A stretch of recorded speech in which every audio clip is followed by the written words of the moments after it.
Bueno, hemen gauz grafia kantitatearekin erlazionatzen, bai? Bueno, ikusten duzuen moduan 0-tik 9 dauz hor, eta egingo duguna Montessorik daukana die, bere regleta bereziak direla perla batzuk moduan, bai?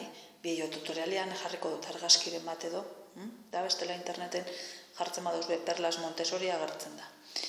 Eta nik daukotena diez regletas de Kusini.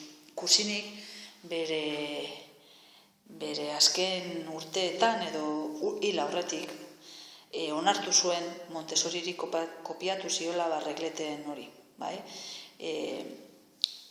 Regleta materiala, bai? Azkenien Montessorin perlak eta regletak berdinak zirela, bai? Orduen,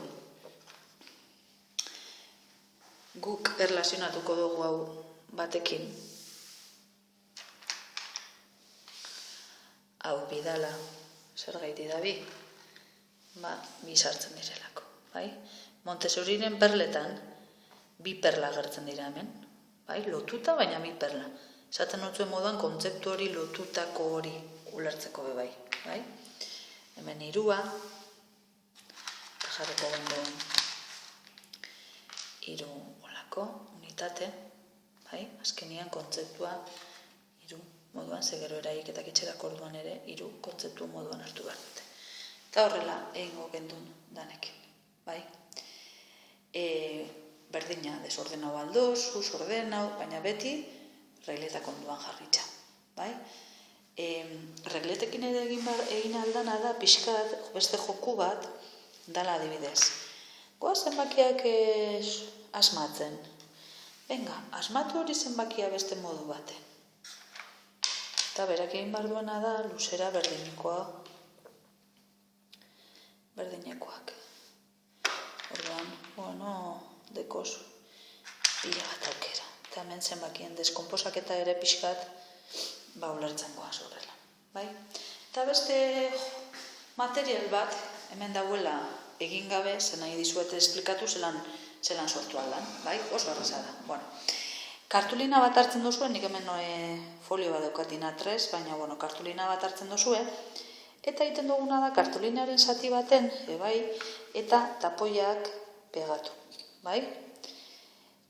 Gero soltatzeko, aurku bat. Tapoiak izan behar dira beti, enbase berdinenak. Zena izturiak izan, ez dute balio gero roskadanak, bai? Zeneri gertatu zitzaidan.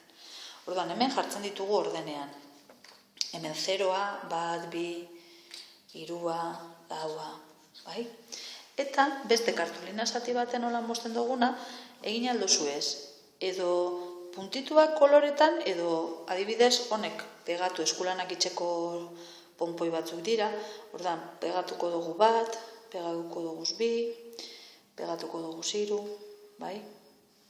Egin aldiz txartelak aparte nahi baduzue, bakoitza txartel bat moduan. Eta orduan, txartela jarri behar dituzte zenbakiaren ondoan, azkenean regletekin egin dugun moduan, edo beste aukera bada, zuk honek tarjetak beraien kantitatekin ondo jarri, eta honek tapoi guztiak